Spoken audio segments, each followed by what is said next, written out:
La puerta de la casa crujió como si gritara un secreto. Bajo el cielo purpura de Sevilla, la noche parecía contener el aliento, esperando a que algo estelara. Diego, mi hermanastro, Juraba ser hetero, pero sus ojos tardan la plaza me habían traicionado antes, que sus palabras. Yo, Alvaro, tenía 25 años y una vida que parecía un rompecabezas incompleto. Nací y crecí en esta ciudad donde los naranjos perfuman el air y las guitarras flamencas lloran en cada esquina. Mi madre, Carmen, había casado con el padre de Diego, Antonio, cuando éramos adolescentes. Desde entonces, Diego y yo compartimos un techo, una familia rota y un océano de silencios. Él era el chico perfecto, moreno, atlético, con una risa que hacía girar cabezas en la plaza de España. Pero también era un enigma, alguien que levantaba muros de acero entre él y el mundo. Yo, en cambio, nunca escondí quién era. Ser gay en Sevilla no era fácil, pero lo lavaba con orgullo, aunque a veces delira como una espina clavada en el pecho. Esa noche, la casa estaba vacía. Mama y Antonio estaban de viaje en Cádiz, dejándonos a Diego y a mí solos en la vieja casa de Triana.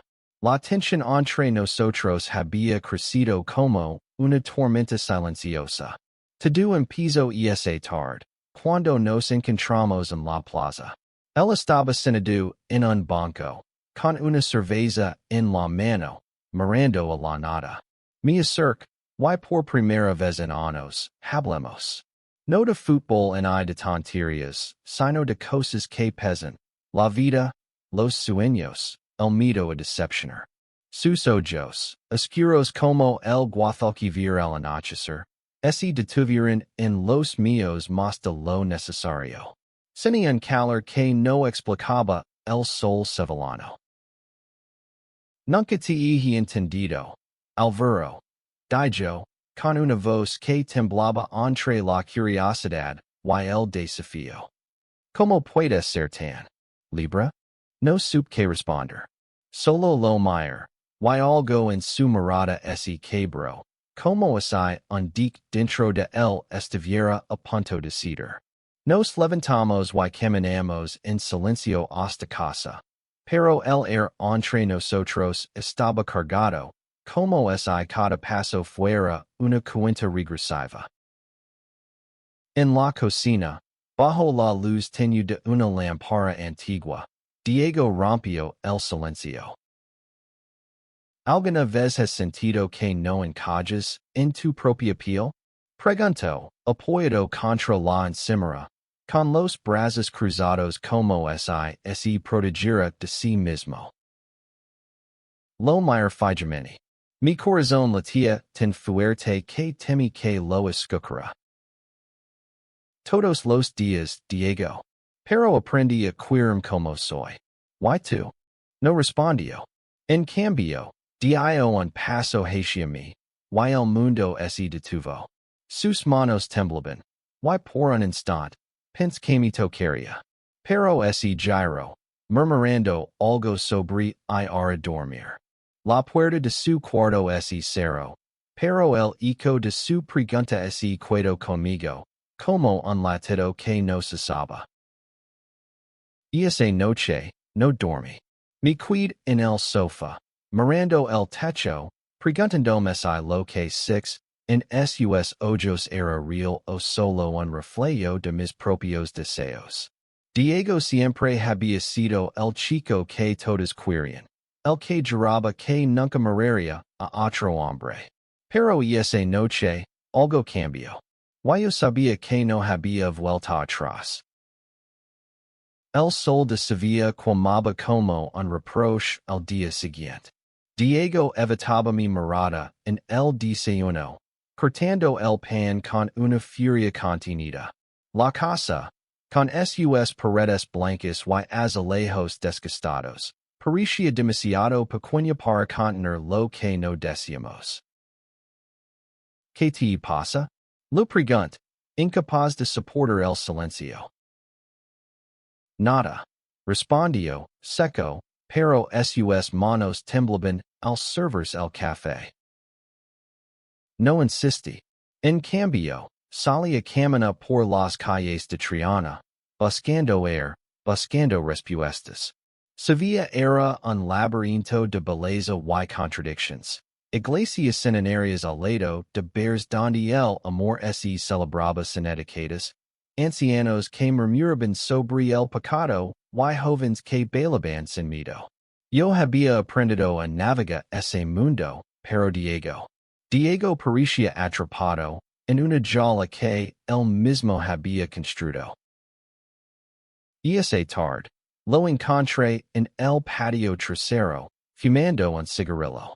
El humo se elevaba como un velo entre nosotros. No puedes seguir yendo de ti mismo, le dije, sin rodeos. ¿De qué hablas? Su voz era un granido, pero sus ojos estaban vidriosos. ¿Sabes de qué hablo, Diego? Lo sixer, lo seni. Se puso de pie, tirando el cigarrillo al suelo. Por un momento, pensé que me golpearía. Pero en cambio, se acercó tanto que podía oler su colonia, una mezcla de cítricos y algo más profundo, como su miedo. No sabes nada de mí, susurró, pero su voz se quebró. Entonces ¿de quién eres? Respondí, sosteniendo su mirada. El silencio que siguió fue ensordecido. Luego, sin previo aviso, me empujó contra la pared del patio. Pero no fue un golpe. Sus manos se quedaron en mis hombros, y por un instante, sus labios estuvieron tan cerca que sentí su aliento. Luego, se apartó, como se quemara, y salió corriendo. Esa noche, no volvió a casa. Me quedé despierto, esperando, temiendo que hubiera cruzado un límite que no podía deshacer. Cuando por fin regresó al amanecer, con los ojos rojos y la ropa arrugada, no dijo nada. Pero supe que algo dentro de él se había roto. Y supe, también, que yo estaba dispuesto a ayudarlo a recoger los pedazos. Los días siguientes fueron un baile de evasiones. Diego salía temprano y volvía tarde, como si la casa fuera un campo minado. Yo, en cambio, me sumergí en mi trabajo como diseñador gráfico, intentando ignorar el nudo en mi pecho. Pero cada noche, al cerrar los ojos, veía su rostro, su mirada perdida, sus manos temblando al tocarme. Una tarde, mientras trabajaba en mi escritorio, recibí un mensaje suyo. Era una foto. Él, sentado en la orilla del Guadalquivir, con el puente de Triana, Alabama fondo. Debajo, solo una palabra, hablemos. Lo encontré allí, bajo la luz dorada del atardecer. Estaba más delgado, como si el peso de sus pensamientos lo estuviera consumiendo. No sé qué me pasa, Alvaro, dijo, sin mirarme. Toda mi vida he sido lo que todos esperaban. El hijo perfecto, el hombre perfecto. Pero, no sé si soy ese hombre. Por primera vez, a Diego vulnerable, desnudo de sus defensas. Me senté a su lado, dejando que el río hablara por nosotros. No tienes que ser lo que otros quieren, le dije. Solo tienes que ser tú. Me miró, y por un instante, creí que lo haría. Pero en cambio, tomó mi mano. Fue un gesto pequeño, casi imperceptible, pero sentí que el mundo entero se detenía. Su piel era cálida, Ysus dos ese entrelazaron con los míos como si siempre hubieran pertenecido ali. No sé si puedo hacer esto, susurro. No tienes que decidirlo ahora, respondí. Solo. No te escondas más. Esa noche, volvamos a casa juntos. No hablemos mucho, pero el silencio ya no era un abismo. Era un puente, frágil pero real, entre nosotros. La vida en la casa cambió después de esa noche. Diego ya no evitaba mi mirada, pero tampoco se acercaba demasiado. Era como si camináramos en la cuerda floja, temiendo caer al vacío. Yo, por mi parte, luchaba contra mis propios sentimientos. Diego no era solo mi hermanastro. Era alguien que había jurado ser algo que quizás no era. Yo, enamorado de él desde hacía años, no sabía si podía soportar la incertidumbre. Una noche, todo explotó. Estábamos en el salón, viendo una película sin prestar la atención. El aire estaba cargado, como antes de una tormenta sevillana. Diego se levantó para apagar la tela, y cuando se giró, su rostro estaba decidido. Alvaro, no puedo seguir fingiendo, dijo, con una voz que temblaba pero no vacilaba. No sé qué soy, pero te quiero. Esa mi tierra. Mi corazón se detuvo. Antes de que pudiera responder, él cruzó la habitación y mi beso. Fue un beso desesperado, lleno de años de negación y deseo contenido. Respondí con la misma intensidad, perdiéndome en él, en la calidez de sus labios, en el peso de su cuerpo contra el mío. Pero entonces, la puerta principal se abrió. Mama y Antonio estaban de vuelta, antes de lo esperado. Nos separamos, pero era demasiado tarde. Los ojos de Antonio, duros como el granito, nos fulminaron. ¿Qué demonios está pasando aquí? Gritó. Diego se puso pálido. Yo intento hablar, pero las palabras se me atragantaron. La casa, que había sido nuestro refugio, se convirtió en una jaula. El silencio en la casa era más pesado que nunca. Antonio no volvió a hablar con nosotros esa noche, pero su mirada era un veredicto. Mama, en cambio, estaba confundida, atrapada entre el amor por sus hijos y las expectativas de una sociedad que no siempre entendía. Diego se encerró en su cuarto, y yo me quedé en el mío, sintiendo que el mundo se desmoronaba. Al día siguiente, lo enfront. No puedes dejar que esto te destruya, le dije. Eres más fuerte que eso. No lo soy, Alvaro, respondió, con los ojos llenos de lágrimas. No sé cómo vivir con esto. Mi padre, él nunca lo aceptará. Entonces vívelo por ti, le dije. No por él, no por mí. Por ti. Esa noche, Diego tomó una decisión. Empacó una mochila y me dijo que necesitaba tiempo.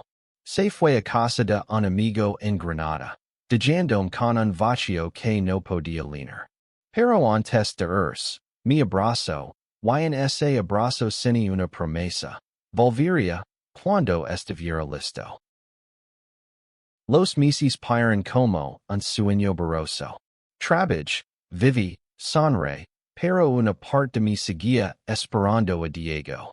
Mama intentó mediar con Antonio, pero él seguía atrapado en su orgullo. Yo, por mi parte, aprendí a encontrar fuerza en mi propia verdad, a pesar del dolor. Una noche, recibí un mensaje suyo. Estaba de vuelta en Sevilla. Nos encontramos en la misma plaza donde todo había comenzado. Estaba diferente, más seguro, más libre. Mi canto que había pasado meses enfrentándose a sí mismo, hablando con personas que lo entendían, aprendiendo a aceptarse. No sé si estoy listo para todo esto, dijo, sonriendo por primera vez en meses. Pero quiero intentarlo. Contigo. Lo abrace, y bajo los naranjos de Sevilla, sin que el mundo volvía a tener sentido. Diego y yo empezamos de nuevo, paso a paso. No fue fácil. Antonio tardó en aceptar la verdad, pero el amor de mamá fue un puente que poco a poco lo acercó a nosotros. Sevilla, con su mezcla de tradición y rebeldía, fue el escenario perfecto para nuestra historia. Una historia de amor, de lucha, de encontrar la verdad en medio de las sombras. Hoy, caminamos juntos por las calles de Triana, de la mano, sin miedo. Diego ya no jura ser algo que no es. Y yo, por primera vez, siento que el rompecabezas de mi vida está completo. Porque el amor, cuando es verdadero, no necesita etiquetas. Solo necesita dos corazones dispuestos a enfrentarlo todo.